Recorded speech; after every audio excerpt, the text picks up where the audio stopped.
temor que tenemos los padres realmente es que nuestros hijos no saben lo que quieren. La gran diferencia de lo generacional de padres es que ahora los padres por momentos sueltan esa responsabilidad y también dicen no sé qué hacer. ¿Cuáles son las señales que ignoramos y decimos no necesito ayuda? Yo creo que la señal más recurrente y menos tomada en cuenta es el aislamiento.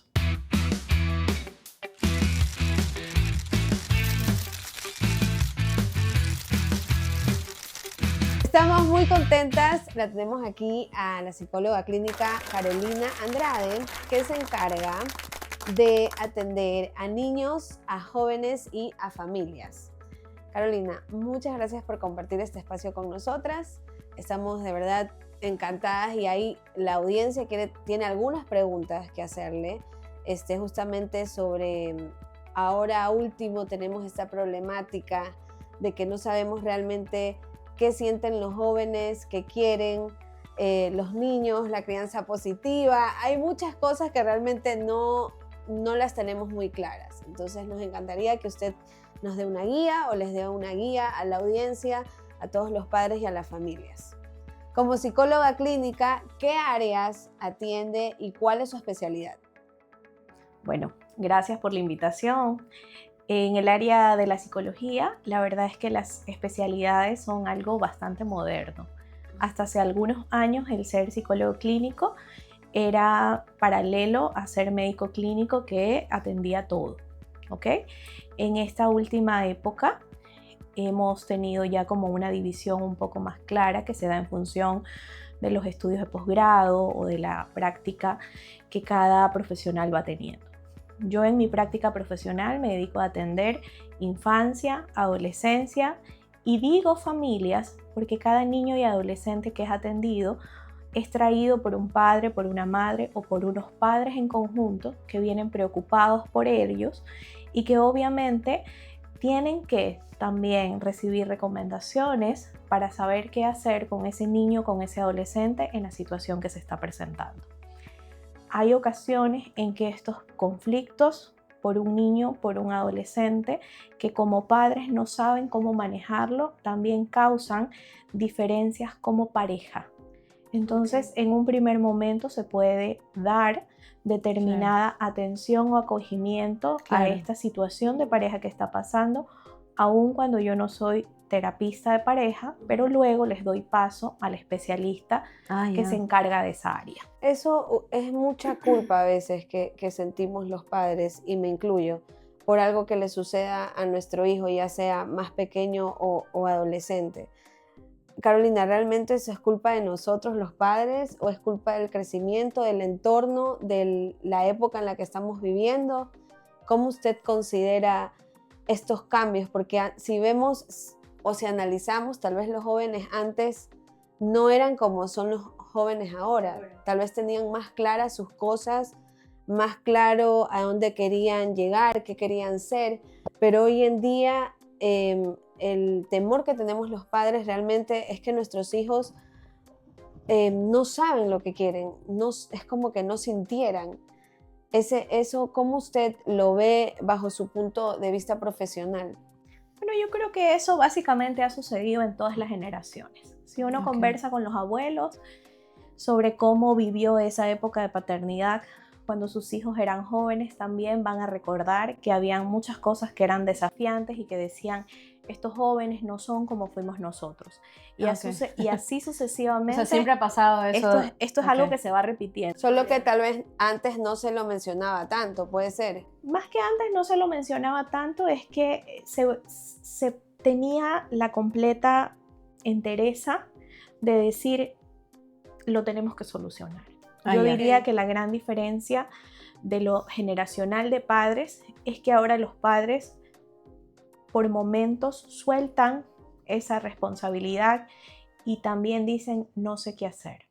¿Okay? O sea, no saben cómo guiarlos. Exactamente. Y al no saber cómo guiarlos, tal vez los abuelos o los padres anteriores tampoco sabían, pero sentían que aunque no supieran, algo tenían que hacer. Claro. Entonces, yo lo que interpreto un poco de esta generación es que los padres actualmente, aun cuando no saben qué hacer, tampoco sienten que eso es algo responsabilidad de ellos, sino que esto pasa como hay un otro, cualquiera que este sea, el psicólogo, el orientador, el sacerdote, ajá, el pastor, el propio hijo, alguien que acompañe a ese chico de poder guiarlo hacia donde tiene que seguir. Entonces, esta falta de conexión, de comunicación, es lo que también genera que estos jóvenes un poco estén desorientados, de no saber qué hacer y no encontrar herramientas o habilidades que les permitan poder ir descubriendo hacia dónde quiero ir, hacia qué quiero hacer. Entonces, las únicas cosas que quedan en el medio son nuestras queridas amigas, las redes sociales. Entonces, TikTok le dice qué hacer al joven. Justo le iba a preguntar eso. ¿Qué opina Instagram de con eso? sus reels dice qué hacer al joven. ChatGPT le dice ahora a los chicos qué tienen que hacer. Ok, entonces eso creo yo que es lo que está sucediendo hoy en día, pero tanto TikTok como Instagram, ChatGPT, lo que sea. todos estos recursos tecnológicos no generan una conexión humana. Correcto. Y el ser humano aprende por medio de la conexión humana. Entonces ChatGPT me puede dar todo, detalladito, la descripción de paso 1, paso 2, paso 3, paso 4, paso 5, pero no me acompaña en ninguno de esos pasos. Claro. El que te va a acompañar ahí es papá, mamá, el hermano, la tía, la abuela. ¿Son recomendables seguir esos pasos? Bueno, eso es otro tema. ¿Serán recomendables seguir esos pasos? No necesariamente, no, porque ya sabemos quienes manejamos un poquito mejor la inteligencia artificial que para poder tener una buena respuesta tienes que saber hacer una buena pregunta. Correcto. Y cuando estás desorientado en un área específica, no vas a saber cómo preguntar. Porque precisamente para yo llegar a saber qué es lo que debo preguntar, yo tengo que tener un vínculo. Así es. Okay, yo tengo que ir preguntándote allí por qué me preguntas eso y qué es lo que quieres saber y qué te preocupa. Y todo eso va generando un vínculo, pero con ChatGPT no puedo encontrar ese vínculo. ¿Ok? Lo más importante aquí de nuestro podcast, Caro, es saber ese lado humano. Nosotros queremos saber, ya nos está dando un poco más de Carolina profesional, pero queremos saber la parte humana de Carolina, porque qué es lo que siente al atender todo el tiempo a sus pacientes.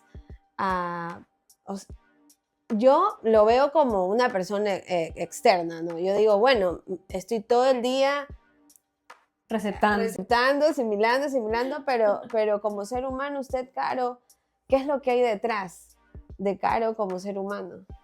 Bueno, detrás de Carolina como psicóloga clínica hay una mujer, una mamá, una hija, una esposa, que puedo decir que la psicología me ha ayudado a poder desde la teoría tener claras algunas cosas, pero hay otras que aún teniéndolas claras teóricamente puedo decir que no me funcionaron.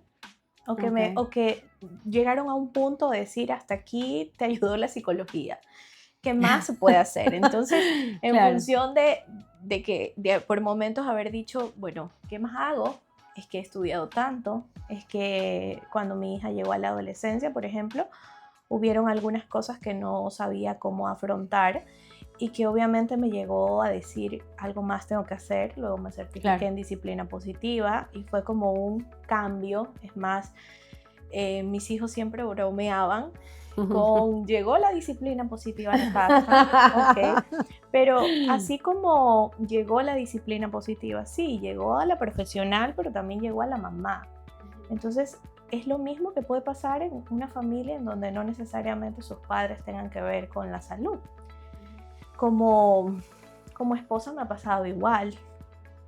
Las parejas siempre tienen desacuerdos y conflictos. Claro. Y en esa búsqueda de, ok, a ver, pero ¿cómo soluciono estos conflictos que tengo? Entonces sí, creo que mi primer recurso siempre ha sido qué otras herramientas desde la teoría, desde los libros puedo encontrar para solucionar. Pero muchas veces los libros o la teoría también han tenido un punto que llega hasta allí. Y no solo con el ser mamá o con el ser esposa, con el ser hija, con el ser tía, sino también con el sentirse tocada por alguna de las historias que cuando estás en este rol, en esta función, por más de que tú sepas que la historia del paciente, tú la acompañas, pero son historias que están cargadas de mucho dolor. Entonces, ahí es donde yo siempre digo, en ocasiones he tenido que recurrir hasta mis creencias religiosas para poder decir, dentro del consultorio acompaño a este paciente con mi profesión, pero fuera del consultorio es posible que una oración también sea válida para él. Claro. ¿Ok? Exacto. Y ese es mi lado humano, o sea, el a veces poder sentir que un adolescente requiere de mucha más comprensión y conexión con su padre o con su madre, y que este padre no está teniendo la capacidad de comprender qué es lo que necesita. Entonces, hay ocasiones en que ese adolescente pues es llevado en las noches en mis oraciones, pero esa es Carolina la humana. Sí. ¿Okay? Claro, Eso sí. queda por fuera de lo Ahorita profesional. Sí, sí, es que yo sí me imagino, o sea, usted obviamente por más profesional que sea, es normal porque usted es humana, entonces me imagino que en un momento sí ha de sentir como mucha conexión con alguno de sus casos, y me imagino que por eso ha de recurrir un poco a la parte espiritual también, como para poder aguantar un poquito más. Bueno, más que recurrir a la parte espiritual para aguantar un poco más, yo creo que ahí ya tiene que ver con tus propias creencias. O sea, Sí. yo al ser una creyente, confío en que todo ser que llega o que está transitando el mismo camino que ha llegado a ti, es porque hay algo que puedes hacer por él. Ajá. Entonces, sí, yo cumplo profesionalmente todo lo que se supone debo hacer con un paciente, pero cuando eso tiene un límite, pues bueno, desde mi parte humana puedo hacer algo que tal vez el paciente ni se termine enterando, porque no es que yo le digo a mi paciente, hoy voy a rezar por ti. Obvio, claro. ¿Ya? Pero por ejemplo tenía una paciente, una adulta emergente, una jovencita, que quería algo que ella sentía que eso iba a solucionar como que gran parte de las cosas que le estaban pasando. Y ella me decía, si usted es creyente, usted también puede rezar por mí. Ay. ¿Ok? Entonces muchas veces este vínculo que se genera Claro. en el espacio terapéutico también lleva a pensar de que hay una persona más fuera de mi entorno que está pendiente de lo que a mí me pasa. Okay. Entonces, cuando nosotros hablamos de la conexión humana que necesita todo ser humano para poder avanzar en cualquier cosa, este vínculo psicólogo-paciente también es una conexión humana. Claro. Y quiero dejar claro que no es que, obviamente, reduzco todo al hecho de voy a rezar o voy a orar por él. No, Claro, o sea, estamos hablando sí. por fuera de. ¿Ok? Pero porque estamos sabiendo un poco, entendiendo su lado humano también, porque obviamente todos tenemos el lado humano, y usted más aún que, bueno, yo le decía hace un momento que ayuda a los pacientes, pero realmente usted me decía, no es que es ayudar, es... ¿qué es? Se olvidó. Claro, porque al final yo digo, bueno, me voy a terapia porque me van a ayudar, me voy a terapia porque necesito... Antes esto de la terapia, Caro, era más un tabú. La terapia era... Sigue siendo un poco más. Y los padres no quieren mucho como que aceptar, ¿no? Porque yo siento que es parte de aceptar. Mi hijo necesita terapia. Y a veces dicen, no necesita terapia, mi hijo está bien. Yo solo lo reto, le digo lo que le tengo que decir. Y ¿Qué terapia ni qué terapia? Ajá, ¿qué terapia ni qué terapia? ¿Para qué sirve la terapia? Entonces, realmente no es así. No es así. O sea, sí, no. O sea, eso ha sido parte y parte. Eso ha sido un mito porque obviamente la psicología es una ciencia moderna. O sea, claro. Si nosotros nos remontamos, no sé, hace unos cientos de años, es posible que muchos pacientes tampoco quisieran ir al médico porque tenían el curandero que los curaba bien, ¿verdad? De los dolores. Exacto, y ahora, hoy en día vemos que cuando se está enfermo se va al médico y Pero por la gente va por cualquier cosita. Entonces, creo yo que esa es una evolución que cada ciencia va teniendo en la medida en que va avanzando. Ajá. Hoy en día la salud mental tiene un espacio mucho más amplio que tal vez hace 20 años cuando yo empecé, y obviamente eso va teniendo ciertos beneficios, pero va teniendo también ciertas dificultades que hay que ir afrontando. Claro. Porque cuando algo va teniendo más espacio, también esto se va viendo como un está de moda o Ajá. como un todo el mundo va ahí sin entender precisamente por qué vayas ahí. Ajá. Entonces, el hecho de que estemos como profesionales de la salud mental teniendo un mayor espacio, también implica que tenemos mayor responsabilidad para aclarar Imagino. muchas cosas. Por Claro. ejemplo, en el tema de crianza, creo yo que hay, Que ahí es donde quiero llegar, Karen. bueno, ya me adelanté, hay muchísimo por decir. ¿Cuál es la positiva? Crianza positiva. Con Es la que respetuosa, consciente. Consciente. porque ahora, a ver, crianza positiva. Hablando de la crianza. Ujú. Crianza positiva es, yo tengo a mi hijo y le dejo hacer lo que quiere. Ese es tu concepto. Pero a ver, no, o sea, es lo que la mayoría de gente comprende o lo que se ve, justamente. Pero realmente, ¿qué es la crianza positiva? Porque todo el mundo confunde crianza positiva con dejar hacer a mi hijo lo que quiere. Es verdad, lo tengo que escuchar, pero en sí tiene que existir límites. Pero entonces explíquenos realmente qué es la crianza positiva. Esto de la crianza puede ser un tema para un podcast entero. Voy a tratar de sintetizarlo en esta respuesta. A ver, los temas de crianza respetuosa, disciplina positiva, disciplina consciente, cada uno de estos son modelos que están sustentados en una base teórica Ok. para que se pueda llevar a cabo una crianza de la manera que el niño la necesita, es Ok. decir, con buenos tratos.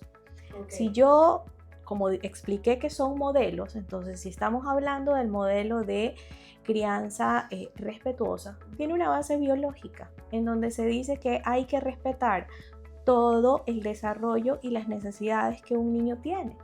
Entonces, un niño pequeño, pensemos en el niño de recién nacido. Okay, basado en la crianza respetuosa, yo tengo que darle la comida en función de cuando el niño pide, no en función de los horarios que al padre se le ocurre que debe establecer cada 2 o 3 horas. Mira tú. Porque eso no es respetuoso. El niño debe dormir cuando el niño tiene Quiera. sueño. ¿Okay? Entonces, allí vamos entendiendo que no se trata de un cuando yo quiero, sino que se trata de que yo como padre tengo que saber leer lo que esta criatura me está mostrando y en esa lectura que yo hago atender las necesidades que él tiene. ¿Okay? Solo por ponerles un pequeño así muy superficial ejemplo. Entonces, nosotros que somos de una generación que tal vez bordeamos la misma edad, Sí. creo que nacimos antes del 80, Sí. recién en la década del 80 se estableció los derechos de los niños y los adolescentes, Claro, ¿verdad? sí, en el 80. Entonces, antes de eso, nuestros padres lo que tenían como herencia para poder criarnos a nosotros es lo que ellos recibieron, Claro. porque todos los padres pondremos en práctica lo que nuestros padres pusieron en práctica con nosotros, y ahí hay como que 2 caminos. Ujú. O yo repito lo que yo aprendí siendo hijo, como mis padres ejercieron su paternidad conmigo, o yo rechazo y yo digo así no. Así no, porque Eso no me no funcionó a mí, quiero. no me gustó. Exacto. Claro. Pero en o yo repito o yo rechazo, yo tengo que hacer algo. Al menos si yo rechazo, ok, ahí donde yo saco esto que fue lo que a mí me dieron, ¿qué pongo? ¿Qué pongo? O sea, Claro. si yo no castigo, si yo no grito, si yo no amenazo, que fue lo que posiblemente yo recibí, Claro. ¿qué pongo? Si no Entonces- comes, no sales. Ok. O sea, ahí va. ¿Ok? Entonces, si yo no tengo eso, yo saqué eso, queda un vacío, y en ese vacío, ¿qué pongo? ¿Qué hago? Claro. Y es ahí en donde queda la permisividad, que es el otro extremo del autoritarismo, Pero demasiado. en donde, sí, exacto, yo no lleno este vacío con conocimiento, con estos 3 modelos que se los mencioné, sino que yo lleno este vacío con pura permisividad. Entonces a mí me gritaron, entonces yo no voy a gritar. Claro. Ok, pero ¿y si no vas a gritar, qué vas a hacer? Claro, porque a la final los padres confunden eso. No, es que no le puedo gritar. Ok, Pero a la final ¿qué hago? no pasa nada y no hacen nada y de repente no sé qué hacer con mi hijo porque está muy inquieto, está muy malcriado y... Hay que ser muy controlada como mamá para un momento de decir, no voy a gritar, ¿no? O sea, no es que gritas siempre, pero que en algún momento de la vida... decir, Lo que pasa es que dentro de estos modelos, yo siempre digo, no hay nada más difícil para un padre que el hecho de llegar a un modelo como estos Ajá. y poder ejercer una crianza respetuosa, una crianza consciente, porque para yo poder enseñar a un niño a regularse, tengo que yo saber autorregular. Claro. Entonces, estos tres modelos, cualquiera Sí. del que cada padre desee aprender Claro. un poquito más y desea apropiarse para ponerlo en práctica, tiene que pasar primero por el adulto. Sí. Primero por el adulto. Entonces ahí en donde yo tengo a un niño haciendo pataleta, yo tengo que primero como adulto entender qué es lo que pasa con un niño de 3 años en el momento que se desregula. ¿Qué es lo que a mí Se este desregula. niño de 3 años me causa, me detona, para yo poder tener conciencia plena de qué es lo que debo hacer por este niño y por mí, no por lo que me están observando. Entonces, cuando vemos en un mall, en una juguetería, en una tienda, un niño que está haciendo pataleta y todo el mundo empieza a mirar al niño, mirar al padre así, Y tú así. con una intensidad, y este padre, en vez de pensar qué es lo que necesita su hijo, está Se bloquea. mirando cómo lo miran Ajá. todos. Lo coges eso. Oh, yo he visto eso, pues no. ¿Ok? Este, Entonces, no hay nada más, claro. diría yo, difícil que un padre realmente cambie este modelo que recibió de su propia crianza y trate de ejercer un nuevo modelo. O sea, sí, yo estoy formada, certificada en 2 de estos modelos y les puedo humildemente decir que hay ocasiones en que yo termino detonada y se me escapa por ahí un grito. Ajá. Y es como que Ajá. tengo un momento y digo, ok, volvamos. Porque el hecho de estar en más conocimiento, de haberme formado, de ser psicóloga y ser mamá, no significa que yo no voy a tener un mal momento, un mal día, una desregulación propia que hace que yo tenga determinada reacción. Correcto. ¿Ok? Entonces, allí en el tema de la crianza hay mucha desinformación. Para mí a veces es muy retador cuando yo recibo padres jóvenes con chiquillos de 2, 3 años que un poco intentan traerme al niño así como que si fuera, no sé, Críelo. no, arréglelo, no es críelo, es arréglelo. Así Está como dañado, arréglamelo por favor. exacto, así como que te lo traigo, arréglemelo. Entonces cuando yo les digo, a ver, la consulta es infanto-parental, eso significa que son ustedes los que vienen como padres a hablar de este infante. Claro. Con ustedes, el niño se queda en casa jugando con la abuela, con la prima, con quien lo pueden dejar. Los que vienen a consulta son ustedes. Entonces, así como que se quedan sorprendidos. Entonces, cuando empezamos en esta dinámica, como yo digo, a escarbar qué es lo que está pasando, generalmente escucho siempre lo mismo. Es que mis padres a mí me pegaron, me castigaron, me retaron y yo no quiero hacer eso con mis hijos. Entonces, como he visto, que esa es la parte que más me detona, así, respiro con intensidad porque me puede llegar a detonar. Es que yo he visto en TikTok y yo he visto en Instagram que es que a los niños se les tiene que respetar. Entonces yo empiezo a indagar qué saben de la crianza respetuosa o de la disciplina positiva. Nada. ¿Qué saben? Nada. No saben nada. No han comprado un libro, no han tomado un curso, no saben nada, solo saben estos retazos, estos recortes de los reels que X profesionales hacen y pretenden con esos recortes ya ser padres que van a establecer una crianza respetuosa, una crianza con herramientas de disciplina positiva o una crianza con herramientas de disciplina consciente. Para esto existe el tema que usted obviamente también lo promueve, que son los talleres para padres. Mire, lo primero que existe, y sin hacerme publicidad a mí, porque yo siempre digo, esto se trata de hacer que la gente tenga una cultura de aprendizaje. Existen muchos libros. Claro. Entonces, es verdad que hoy en día los jóvenes no quieren leer, no tienen tiempo para leer. Entonces, si yo no tengo tiempo para colocar el conocimiento de un libro en este vacío del que hablábamos hace un momento, que entonces puedo ir a un taller corto de 3, 4 horas de acuerdo a la edad de mi hijo. O sea, si mi hijo está transitando por pataleta, pues buscaré un taller corto que tenga que ver con pataletas. Pues y ahí estamos los asesores de crianza. Si no tengo un taller corto y quiero tratarlo en privado, porque, ok, entonces busque a un psicólogo Claro, que esté un especializado en psicólogo. crianza, que vaya a eso. Pero aquí el punto es que en este vacío que yo dejo por decir, no voy a repetir lo que mis padres hicieron conmigo, yo tengo que colocar algo. Claro. ¿Y qué coloco? Depende de mi decisión de ir a buscar cómo criar a este chico. Claro, realmente hacer algo. Realmente hacer algo.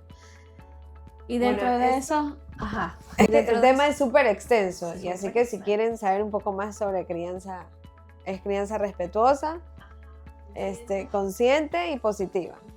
Y disciplina positiva. Son modelos. 3 modelos Si diferentes. quieren saber más de estos 3 modelos, nos pueden decir y podemos con mucho gusto tener una plática con Caro sobre esto y a profundidad. Claro. A mí, haciendo un paréntesis, a mí me encantó un día cuando yo a Caro a veces vengo acá, ¿no? Y le digo, Caro, no sabes, me pasó esto con mi hijo. Y Y que respire y dice, a ver, Andreita. porque yo soy una persona que a mí me detonan muy rápido. Y mi hijo me detona muy rápido. Y me encantó un día que me dijo, Andrea, vaya, antes de gritarle, camine, cómase un chicle, respire, y una vez que ya haya bajado todo eso, hable con su hijo. Desde ahí lo apliqué, Caro. ¿Y cómo le ha ido? Bien, aunque a veces se me... Pero va dentro, mejor, pero mucho dentro de eso, lo mejor. más importante es que tú aprendiste a poder reconocer qué te detona. Sí. Claro. ¿Ya? Sí, sí, ¿Qué sí. te detona? Entonces, cuando un papá tiene claro qué es eso que a mí me detona, eso tiene que ver conmigo, Sí. no tiene que ver con mi hijo. Es verdad. Sí. Tiene que ver conmigo. La reacción que yo tengo, eso es otra cosa, eso sí va a tener que ver con mi hijo. Porque Claro. generalmente esa reacción va a A generar. cortar, a fisurar, a limitar esa conexión que puedo tener con él. Pero como padre, lo primero que tengo que tener claro es qué me detona a mí. Para poder, a través de eso que he descubierto, saber qué puedo hacer. Andrea pues se va a caminar porque a ella le gusta, pero habrá otro padre que Claro. prefiere hacer otra cosa Claro. para autorregularse. Pero aquí lo importante es tener claro qué me detona a mí como papá. ¿Y a usted? Yo, la verdad, como mi hija está más grande, ella misma dice, yo creo que tú algo habías leído porque como que tan mal no te fue. Digo, tan mal, yo digo, Dios mío, dime que me fue bien. Pero bueno, sí, también ella se crió en otra generación. Y yo sé que el hijo de Andrea tiene Claro. otros issues, otros asuntos que obviamente tiene que lidiar hoy en día. difícil. Y Caro también nos ha comentado a veces que hoy en día la verdad es que es mucho más difícil que antes. Es complicado. Tienen otro, es como que si tuvieran otro chip, y los niños de 13, 14 años, uno como papá va descubriendo a su hijo y a veces Van más eso- rápido, Caro. eso ahora, estresa ¿no? a veces. Van más rápido, creo yo. Hay mucha más información Sí. que la que posiblemente nosotros pudimos tener.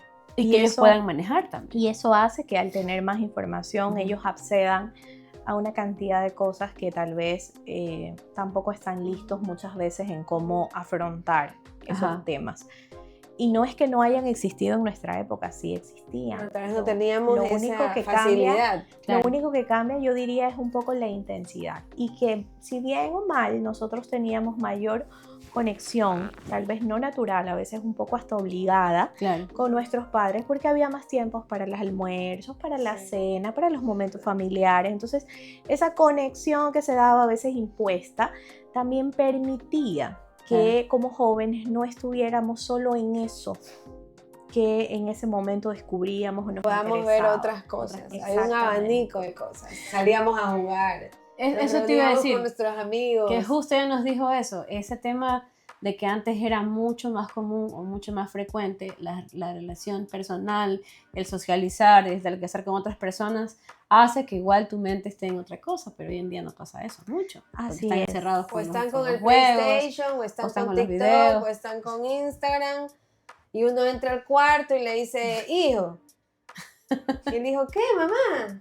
Vámonos a tal parte. No quiero, Claro, sí. no quiero. Y antes nos tenían que traer casi que de las mechas a la casa porque estábamos Claro, afuera porque jugando. estábamos afuera jugando, Claro. o estábamos haciendo lo que sea, pero lo estábamos haciendo. Pero ahorita es desesperante. Claro. Bueno, pero Ese es para- ahí también va un poco el hecho de qué límites yo establezco, Claro, porque Sí, sí, sí. los vínculos humanos, o sea, el poder decirles a tus hijos, el sábado comemos en familia. Sí, Y esa es una norma que está establecida dentro de la dinámica familiar. exacto. El poder decirles a los chicos, nos vamos ahora que se vienen las festividades navideñas, nos vamos a la actividad familiar, cualquiera que ésta sea que se realice, tiene que ver con el poder establecer esos límites claros de convivencia. Entonces, ahí es donde yo digo, los padres muchas veces no toman conciencia, volvemos al tema de la conciencia, de que ese trabajo es mío. Ok, entonces es más fácil porque resulta ser que exigirle ir donde los abuelos a la novena navideña o al Adviento, entonces implica todo aquí una dinámica de conflicto de 2 horas antes y todo esto, pero es más fácil, no, sabes que me voy en paz, déjalo en la casa. ¿Ok? Entonces ahí interviene qué reglas y qué límites yo establezco, porque como quiero estar yo como adulto tranquilo, entonces yo dejo a ese chico allá con lo que está haciendo y no asumimos. Y no me estreso. Ok, eso que nos corresponde. Sí, es verdad, Sí, tiene así toda es. la razón. Bueno, ahora vamos a leer unas preguntitas que pues hicieron en sus comentarios para tratar un poco pues de interactuar pues con ustedes. Aquí tenemos ahí, Dios la estaba moviendo. A ver, Andreita la lee. dice, ¿qué señal pequeña? A ver, perdón. Sí, ¿qué señal pequeña? Esas O sea, que los lentes. ignoramos. Puede ser el primer aviso de que necesitamos apoyo emocional. ¿Cuáles son las señales que tal vez me incluyo como adulto, ignoramos y decimos, no necesito ayuda, pero a la final sí, yo pienso que sí necesitamos algo de ayuda. Yo creo que la señal más recurrente y menos tomada en cuenta es el aislamiento. Y esto va a depender de las edades, obviamente, Claro. porque como seres humanos en algún momento podemos necesitar retirarnos para regularnos, para tomar energía, para volver a reinsertarnos en la actividad que estemos realizando. Eso es una cosa, pero cuando este aislamiento es recurrente, eso es una señal de que hay algo en este ser humano, ya sea infante, adolescente o adulto, que está pasando que realmente requiere ayuda. Y yo los invito a que piensen ustedes. Cuando ustedes se sienten que ya van a colapsar, que están muy estresados, que tienen muchas cosas en la cabeza, ¿qué buscan? Querer retirarse donde están, estar solos. Claro. Estar solos porque ya sienten que ya no pueden más. Claro. Lo mismo pasa con un niño, lo mismo pasa con un adolescente, aun cuando en la adolescencia sea una característica el hecho de que el chico no quiere estar con sus adultos o no quiere estar tanto tiempo con la familia, pero cuando esto ya pasa como que eso que cada padre o cada amigo conoce y dice, qué raro, se está retirando mucho. Inclusive de sus amistades. De sus propias amistades. Ah, yeah. Esa es una señal de que ahí algo a esa persona le está pasando. A uno le pregunté eso y cuando me lo contestó y me quedé así, es verdad, la gente que está deprimida siempre se aísla, no quiere saber nada, está en su cuarto, encerrado. Y claro, más se ven las adolescentes como dice Caro, pero cuando ya no ni siquiera con sus amigos quiere hablar, ahí ya es como... Y no necesariamente deprimidos, o sea, no Ay. es que solo el aislamiento Es depresión. es depresión. No, a ver, el aislamiento es una clara señal de que hay algo que internamente ha pasado y que me causa, por decirlo así, como una especie de separación, de disociarme, de no puedo con todo esto, entonces necesito estar acá para internamente solucionar lo que está pasando. Entonces, y eso nos pasa a muchos. Lo que pasa es que hay que ver estos niveles. Claro. Y generalmente cuando ya tú recibes en consulta y ves una problemática mayor, efectivamente lo que los padres te dicen, lo que a veces el colegio cuando hacemos visitas escolares nos dicen es no está socializando, está separado de... Y en los padres también, o sea, es común escuchar cuando vienen los papás a estas sesiones por sus hijos decir, no, es que realmente yo no he estado atenta de los chicos, yo he estado muy estresado, he estado con muchas cosas, entonces yo me he percatado de todo lo que está pasando. Entonces, realmente el aislamiento yo diría que es una de las señales más importantes, pero que allí hay que saber mirarla y leerla. Okay. Vamos Ok. aquí con la siguiente pregunta. La siguiente pregunta, tarantantan. Tarantantan. Esta es, cuando alguien está pasando por un momento muy duro, ¿qué es lo que realmente le ayuda a empezar a sentirse mejor? Momento muy duro, es tan amplio que va a depender como que de qué le está pasando realmente a la persona, pero yo creo que serían dos cosas: el sentir que cuenta con otros, volvemos al tema de la conexión, y el poder nombrar, hablar lo que le está pasando, y dentro de ese ir nombrando y hablar de lo que le está pasando, un poco poder ir dándole como una estructura con palabras aquello por lo que ha transitado Okay. y qué es lo que lo llevó a estar donde ahora está. ¿Okay? Hablarlo y tener compañía para ponerlo así como que en palabras cortitas. Ok, Ujú. ok. A ver, Vamos con muchos tips hoy día. ¿No? Ya es cuestión nada más de que nos A ver. pongamos. ¿Qué problema suele preocupar a mucha gente, pero casi nadie se atreve a decir en voz alta? Si lo pensamos desde los adolescentes, yo Ujú. diría que en la actualidad una de las preocupaciones más grandes que tienen los chicos es el no saber cómo relacionarse con otros. Ok. Las habilidades sociales propio de la presencia de las redes sociales y de los aparatos tecnológicos es algo que se ha perdido bastante. Sí. Y las habilidades sociales, como su nombre lo indica, habilidades, o sea, yo las desarrollo estando allí en interacción Aplicándolas. con otros, exacto, ejercitándome en eso. Claro. Y a los chicos, a los adolescentes les preocupa muchísimo, pero no lo dicen, el cómo hacer amigos, el cómo hablar con, el qué preguntarle, el qué decirle, ¿ok? No saben interaccionar en ese sentido, por mencionarlo en los adolescentes. Y en los adultos, o los padres más que nada, porque yo atiendo es padres, la culpa de no he hecho las cosas bien como padres.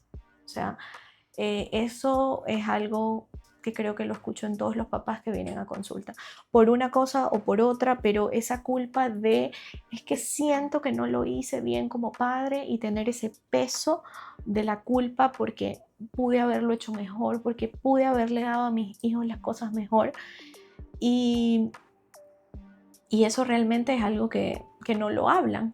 Claro. Porque no he escuchado yo ni en las reuniones que yo como mamá puedo tener con otras mamás, o que un paciente me haya venido a decir, es que hemos hablado con otros padres de la culpa que sentimos. No, Claro, o sea, no es algo que la culpa es algo que está ahí como muy hermético, y cuando vienen a la consulta generalmente lo aceptan. lo hablan, lo Ok. dicen, y muchas veces eso no termina siendo realmente Realmente. como que lo que cuentan de su preocupación para tener esa culpa encima, no termina siendo algo que realmente tenga que tener tanto espacio de culpa. Claro. Ok. Vamos a sacar la pregunta. La penúltima pregunta. A ver. Me he enrollado mucho. ¿Qué mito sobre la salud mental escucha más seguido y le toca aclarar? Bueno, ¿qué mito sobre la salud mental? Yo diría que el de el uso de fármacos cuando Ok. hay determinados trastornos que lo requieren. ¿Por qué? Porque básicamente los padres o los adultos siguen pensando que se va a hacer adicto a las pastillas, Okay. que las va a tomar, que nunca las va a poder dejar. Yo pienso eso. Yo digo, no, que no tome pastillas porque se va a hacer adicto y va a depender de Es eso. un mito, claro, que tenemos. Sí, Desde y hace mucho. en muchas ocasiones cuando realmente uno como profesional tiene que hacer una derivación al psiquiatra, porque identificas que aquí hay señales, hay síntomas, hay signos que definitivamente ya requieren de una intervención médica, Claro. para que el fármaco regule esto que de alguna manera está desregulado.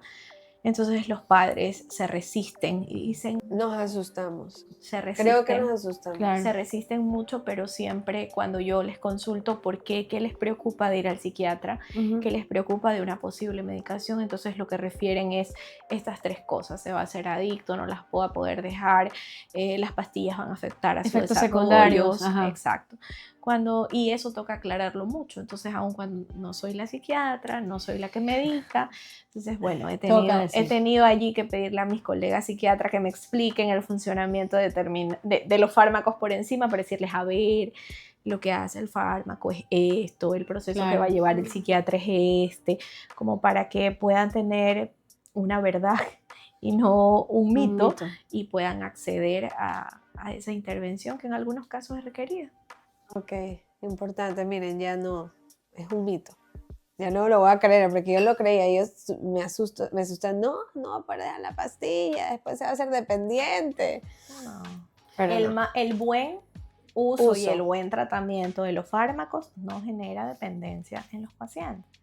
El mal uso que los pacientes pueden hacer de un determinado medicamento, libre venta, aunque hay determinados fármacos que no tienen libre venta, pero yo he escuchado, por ejemplo, historias de, es que a mi abuelita le dieron las gotitas X para dormir, entonces yo se las di a mi hijo porque él estaba sin dormir, y después no podía dejar de dormir no podía dormir si no se tomaba las gotitas. Ok, a ver, pero ahí hubo un mal uso, porque esto fue para una persona de la tercera edad, no fue para un chico de esta edad. Con otra condición. Exacto, entonces el mal uso del fármaco, eso es otra historia. Ok. Sí, eso es delicado. Eso sí es bien delicado. Entonces, a ver, la última pregunta es, ¿qué problema ve repetitivamente en sus pacientes o en consulta y que todos creen que solamente les pasa a ellos? O sea, como que eso solo me pasa a mí. A ver, pensemos en los adolescentes. El no poder tener un vínculo o una comunicación oportuna, asertiva con sus papás. Lo expresan tanto los padres como los hijos. O sea, mi papá no comprende, no le puedo decir. Y aun cuando pudiésemos decir que esta es una problemática bastante llevadera, o que pudiésemos encontrar una solución regulando, moviendo algunas cositas ahí, es muy común. Y de parte de los adultos también. O sea, el poder decirme, es que yo le hablo, es que yo le aconsejo, es que yo le digo, pero es que no me entiende. Entonces, la comunicación inoportuna, o la comunicación allí que no termina siendo precisa, es una de las problemáticas que más escucho en los adolescentes y en los padres de los adolescentes. Y cuando no se trata de esto desde adolescentes, se quedan con eso hasta que son adultos y adultos mayores. Porque yo he escuchado personas de mi edad que dicen, no, es que no le puedo decir a mi papá porque... Y yo sí, pero eres un adulto, tu papá está ya un adulto mayor. O sea, sí se da cuenta que también ese patrón se repite, ¿no? Y se continúa hasta... Uno de los tips súper importantes que me dio en su momento Caro era de que yo era de las madres que cuando tenía un problema con mi hijo, yo iba de una a decirles que no, es que y un día Caro me dijo, pero ¿por qué no le preguntas cómo se siente? Es que eso es básicamente lo que genera, y bueno, creo que hasta lo trabajamos en publicidad en algún momento. En un momento lo hicimos. Porque los padres suelen dar muchas respuestas racionales a las situaciones emocionales que les pasa a los chicos. Entonces, y eso sucede a nivel, yo diría, mucho más entre padres y adolescentes, pero eso sucede creo que en todas las edades, porque aquí viene Andrea y me cuenta un problema, entonces acá yo como amiga, pero ¿por qué no haces esto? ¿Pero por qué no haces esto? ¿Pero por qué no haces aquello? ¿Pero piensa en esta solución? Cuando realmente cuando una persona va a contarte algo que le está pasando, o que quiere comunicarte algo lo que le está pasando, lo que necesita es ser escuchada. Lo que necesita es ser preguntada de cómo se siente con esto que está viviendo, porque seguramente si no está desbordada con eso que me está contando, es porque ya tiene como que ahí racionalmente un par de soluciones de lo que podría hacer. Ya las sabe, pero lo que realmente está buscando, volvemos a la conexión, es sentirse que cuenta con una persona que está al lado, que es... De hecho, cuando yo cambié esa forma de abordar a mi hijo, íbamos, me acuerdo tanto en el carro conversando y le digo, ok, necesito que me digas cómo te sientes para poderte entender, yo quiero entenderte. Y él se me quedó viendo así como que, ¿qué le pasó a mi mamá? Es tu mamá. Y yo le dije, sí, es que necesito saber qué sientes, cómo te sientes. Me acordaba de Carolina en ese momento. Yo decía, de estar orgullosa de mí. Y él pudo sentir esa conexión conmigo. Pudimos entablar una conversación en el trayecto hasta llegar a casa que se demorará unos 25 minutos a 30 minutos. Me preguntó cosas de antes. Pudimos tener esa conexión, pero a partir del, ok, necesito saber tú qué sientes, cómo te sientes. Y funcionó muchísimo. Porque ahí lo que está más allá de que sientes es un poco abrir esa posibilidad de el otro está interesado en lo que a mí me pasa. Sí.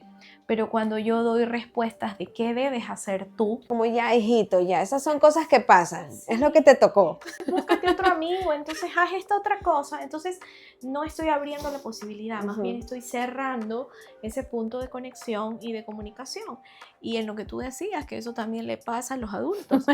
O sea, totalmente, porque ahí lo que no se soluciona se repite. Sí. Entonces, si ese patrón de comunicación fue el que quedó establecido en esta dinámica familiar, eso va a seguirse repitiendo se repite. Toda la vida hasta que alguien rompa ese patrón. Lo que yo aprendí cuando es que le pregunté a Caro de algo es no invalidar sus sentimientos. Y es verdad, porque uno a veces pasa muchas cosas, muchos problemas, y te dicen, mami, es que no tengo la blusa para el día sábado. Entonces uno dice, ¿en serio me vas a preguntar eso ahorita?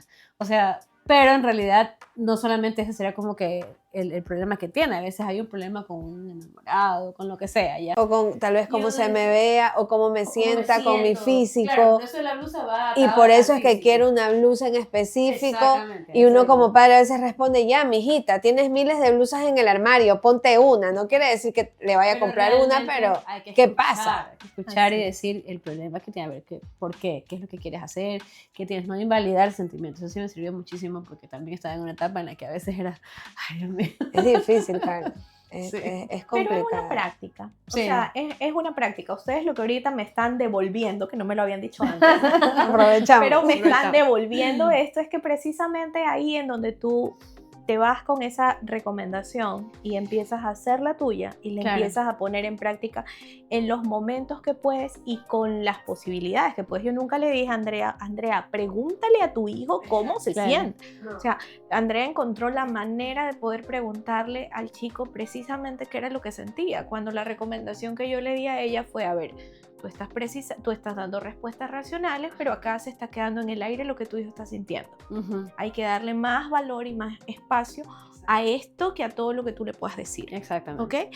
Entonces, eso se convierte en una práctica, en cómo yo lo hago. Entonces, ella ya avanzó un paso, acá también ya avanzó un paso, y en ese ir avanzando es como que cada vez voy generando más vínculos, más conexión, una forma de comunicación más oportuna entre ustedes como padres para con sus hijos. Y hay un mar de preguntas más, Caro, sobre el cortisol, sobre el estrés, sobre cosas súper importantes. Pero bueno, estamos muy contentas de que nos haya permitido entrevistarla en parte y saber qué hay detrás de Carolina Andrade. Gracias por estar aquí, por compartir con nosotros. Para nosotros de verdad es un honor. Es también nuestra cliente. Querida hace muchos años. Hace muchos años. Así que, bueno, si quieren saber más cosas, igual la tenemos a Caro aquí y nos puede ayudar cuando quiera. Siempre que quieran, siempre que lo necesiten, las puertas están abiertas. Yo creo que lo que falta hoy en nuestro medio, en nuestra ciudad, es mucha divulgación, pero divulgación de espacios largos, no divulgación de retazos. Claro. Esa es una de las cosas que yo con ella siempre me resisto, porque creo que si vas a comunicarle algo a los padres tiene que ser algo puntual, algo preciso, algo Claro. que realmente conecte, que sensibilice, pero no dejar información recortada, que Ujú. muchas veces pueda llegar a una confusión Ajá. en lo que tú estás haciendo. Es preciso algo limitado, pero que posiblemente llegue a un papá de la manera más adecuada posible antes que algo extenso que extenso. precisamente no tenga un buen objetivo, un buen fin. Así que las puertas abiertas para cuando necesiten. Gracias, Karen. Aquí les dejamos las redes sociales de Caro. Igual en su página hay muchos consejos de los cuales yo también he tomado, así que funcionan y aquí también está el número de teléfono de contacto en caso de que quieran comunicarse con Carolina. Gracias, Caro. Gracias.